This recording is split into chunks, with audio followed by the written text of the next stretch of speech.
Pont du Gard. This is BlueBrixx set 106671. It was released in August 2023 for about 60 euros. This construction block set consists of 1449 pieces. The bricks in this set are compatible to bricks by other construction blocks companies like Lego, Mega, Kobe, and so on. This is a BlueBrixx special set. So, like all the BlueBrixx special sets and unlike the Pro sets, we only get this quite boring box and there are no printed building instructions. We have to download them as a PDF file from the BlueBrixx website. And that's what I'm going to do now. Then I will show you what's inside this box. Downloading the building instructions was not a big deal.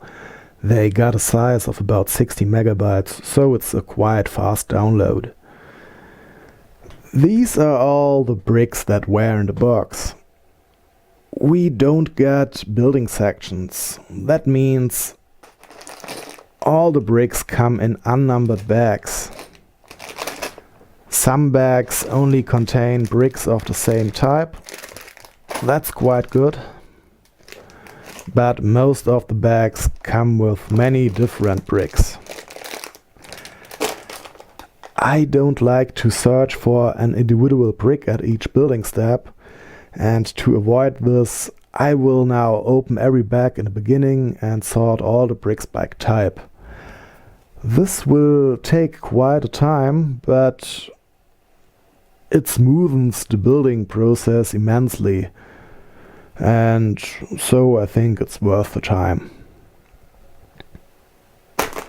Well, then after having sorted the bricks, I will start with step 1. I will come back to you as soon as I see something interesting or something doesn't work like intended. I don't think this will be step 1, hopefully it will be a later step. And then, well, let's have fun with building or recreating the maybe best known aqueduct from the ancient Roman world. Step 8. There hasn't happened anything interesting so far. We just have built this part of the base, but I want to take the opportunity to talk about the bricks for a moment. Like we are used to from other BlueBrixx special sets, the bricks come with huge injection holes. Maybe it's easier to see on camera with this gray plate here. You can see there are almost craters. It's just ugly. But surprisingly, there are also, for example, these 2x4 bricks here, and they don't got any holes. We still got visible injection points, but those are really simply points, not some huge holes. And this is quite cool. And the clutch power, well, that's no problem at all. The bricks work perfectly fine. There's nothing to complain about. There are just some of these bricks which have these ugly holes, but as far as I can see, this is the only problem with those bricks. Technically, they are absolutely fine. Step 10. This build really is getting a sturdy base. So we have built the base like this so far, and now we are adding plates on top of it. Like this. I think this really is going to be earthquake safe. This will be extremely sturdy. Step 29. In this step we have to place 4 of those masonry bricks here, and it's a bit difficult to see how to place them. So this brick here is no problem. We can clearly see that the nicer side, the more masonry looking like side, is on the outside. this brick here and this brick back here. I think it doesn't matter at all how we place them because the sides aren't visible. But how are we supposed to place this brick here? With this side facing us or with this side? Well, I think I'm going to place the nicer side on the outside. I think it just makes more sense because here we also see this side. Maybe we find an answer to this question in a later step when we see the build from another perspective. Step 37. We have built the snot segment here, that's not on top, and now we want to place a 1x1 slope. The problem is that at the position where we want to place the slope, there's only a hollow stud, and of course the underside of our slope is a hollow stud too. So what we do now is something we have done quite often so far in BlueBrixx sets. We got this only stud here, this hollow stud, and we use this little bar here as a tool. So we place the bar, we stick the bar in the stud, and then we can use this tool to place the stud on the underside of the slope, like this. And now we have to remove the tool again. Let's see if I can do this with only one hand. It's a bit tricky. Yeah, it worked. And as you can see, we got a stud now.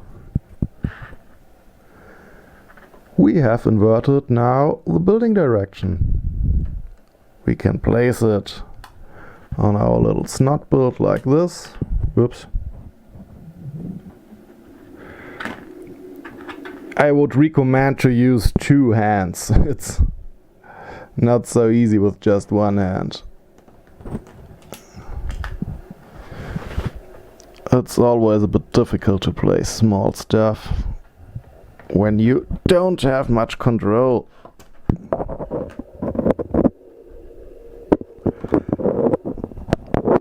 Okay, I give up.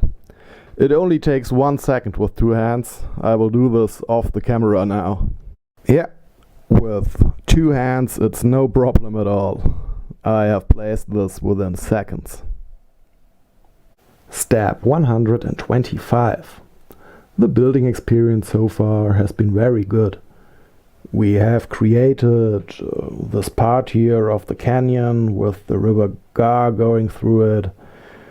And we also started to place some parts of the viaduct, the pillars here, for example. And yeah, a lot of rocks. And now we place all these green plates here, which represent nature. Building the base was very much fun because we could work with big bricks, and so the build got bigger and bigger in quite a short time. But placing all these 1x1 olive green plates, this is really no fun. It is immensely important for the completed build because it will make the build look much more realistic with all these plants. But my finger really starts to hurt, my poor thumb. This has been going on for several steps now in a row that we have to place these 1x1 plates.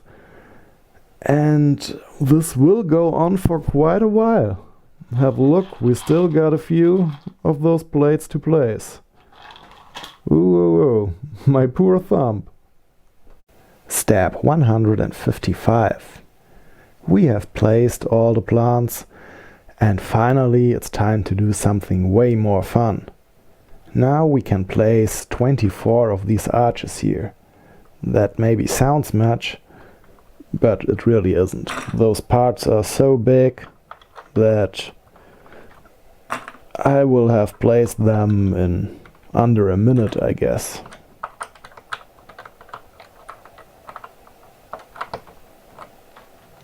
Step 160.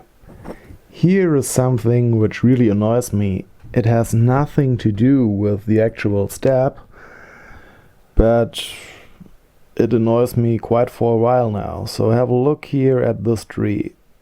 It doesn't sit properly. That's because this 2x2 round plate to which the tree is attached only sits on these two studs here.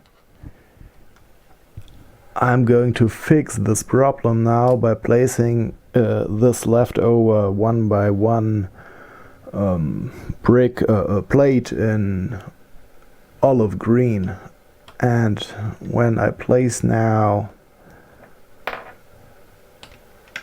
the plate, the 2x2 plate back here, here's the rest of the tree.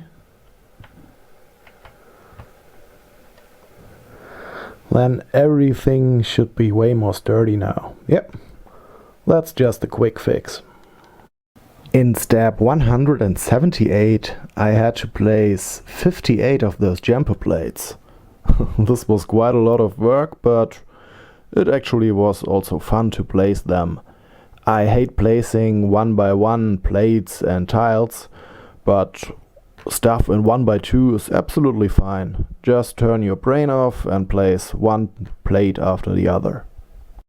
Well, things can always get more intense. In step 180 we have to place 31 1x2 plates and 62 of these things, whatever they are called. That makes 93 pieces in total. Wow. That's really insane. Step 188. The build is complete. And I really like what I see here. We do not only get to see the bridge, but also the surrounding terrain. And I think it makes architecture sets always look so much better when we see the building in its natural habitat.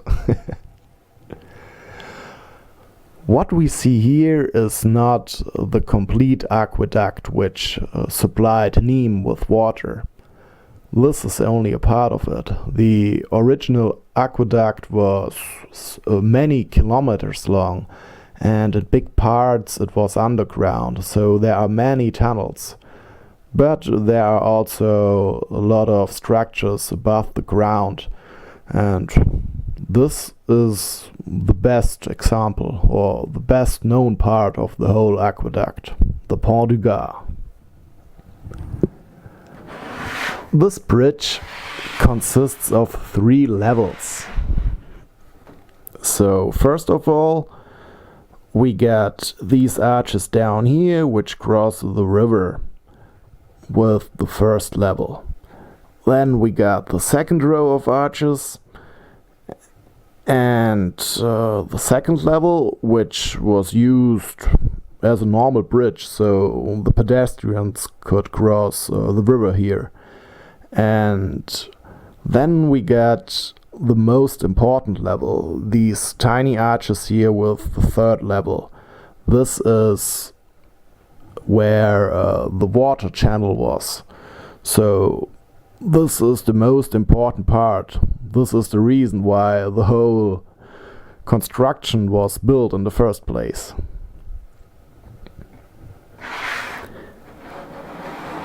In the 17th century, they added another bridge. It is attached to the first level.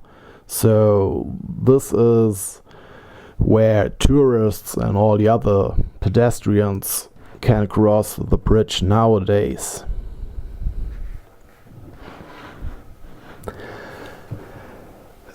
This is not all of the Pont du Gard.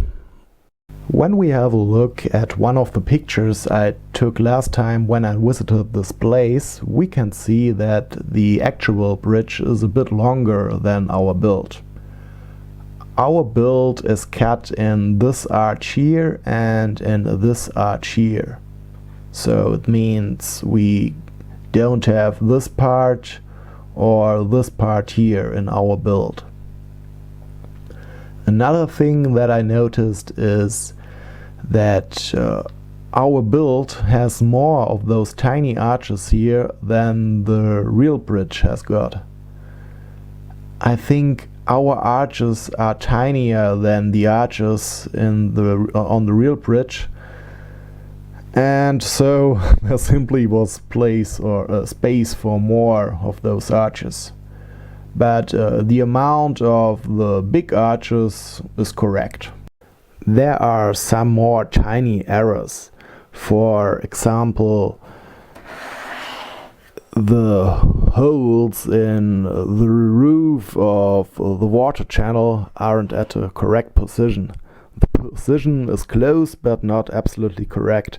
I think the holes are above the next arch, which, yeah, is missing here. And also our build has arches all with the same width.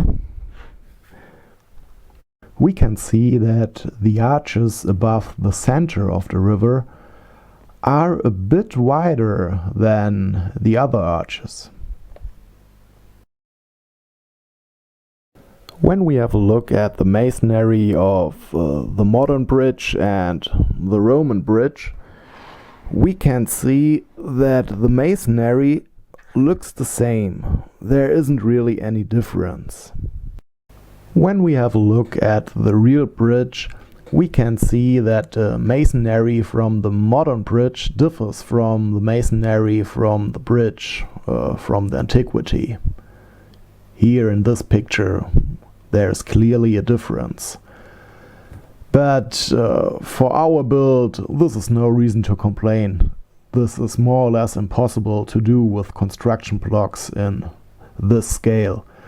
If we had built a huge Pont du Gard, then I would have felt happier with two kinds of masonry. But in this scale, everything is fine.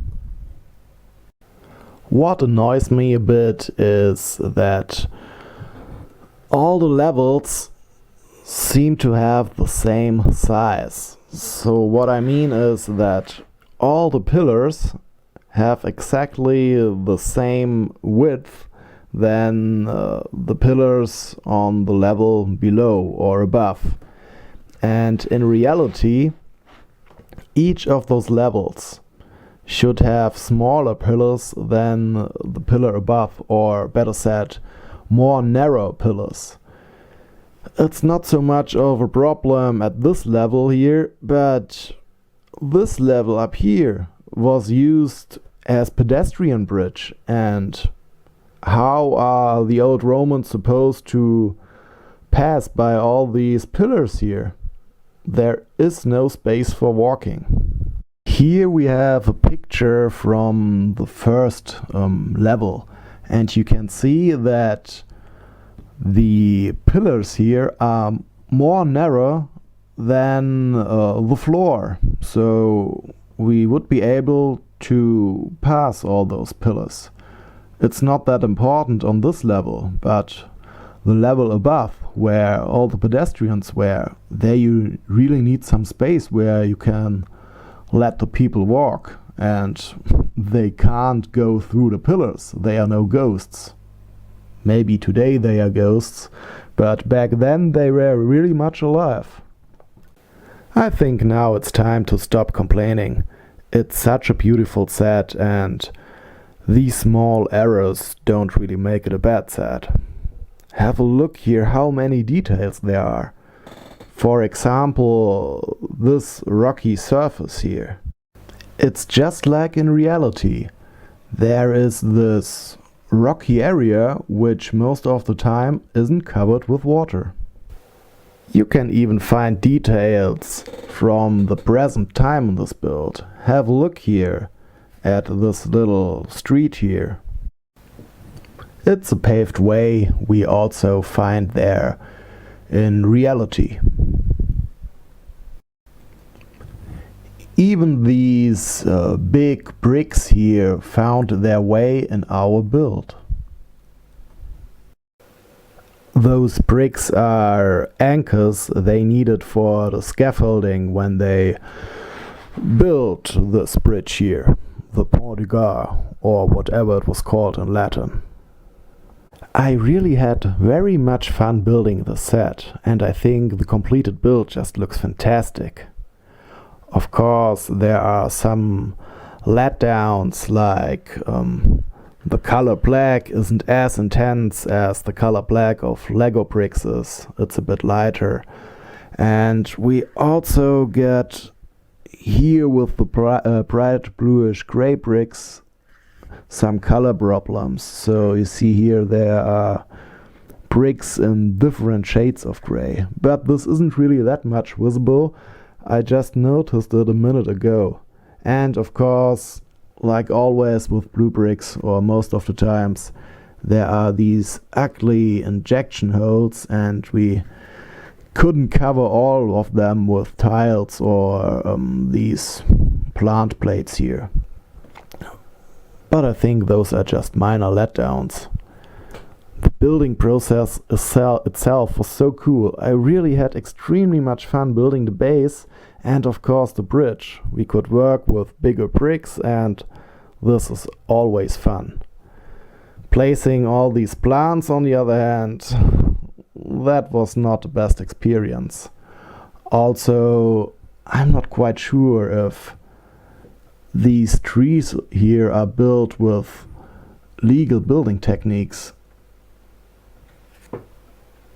They are not that sturdy, and yeah, I don't think it's a problem of the bricks, it's just the construction technique here.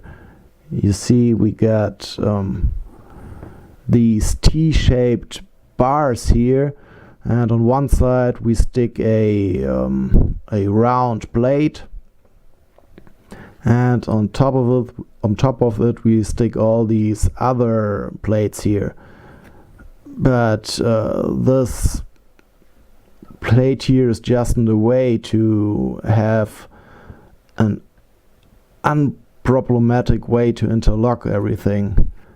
It doesn't fall apart, but it doesn't feel so good. But aside from that, I just love this build. I think so far this is my favorite architecture set.